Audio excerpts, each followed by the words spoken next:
పలమనేరు పట్టణంలోని ఇరిగేషన్ కార్యాలయంలో అవినీతి భాగోతం వెలుగులోకి వచ్చింది. శుక్రవారం ఏసీబీ అధికారులు అకస్మాత్తుగా సోదాలు నిర్వహించి సీనియర్ అసిస్టెంట్ ను రెడ్ హ్యాండెడ్ గా పట్టుకున్నారు. పుంగనూరు మండలం కంగాణంపల్లి గ్రామానికి చెందిన కాంట్రాక్టర్ ఈశ్వర్ అలియాస్ ఆనంద్ 2017-18 సంవత్సరంలో చేసిన నీరు చెట్టు పనులకు సంబంధించిన 6 లక్షల రూపాయల బిల్లులు ఇంకా రావాల్సి ఉంది.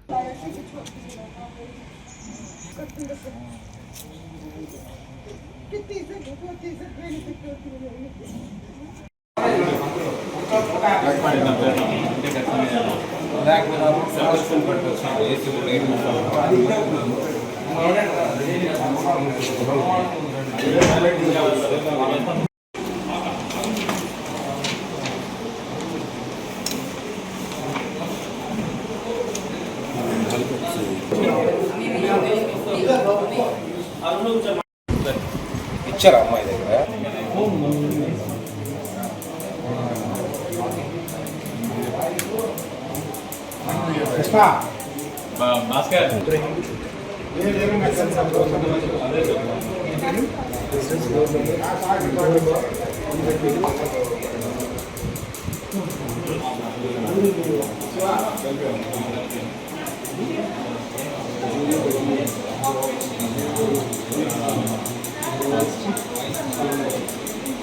అదొకదాన్ని చేస్తాం.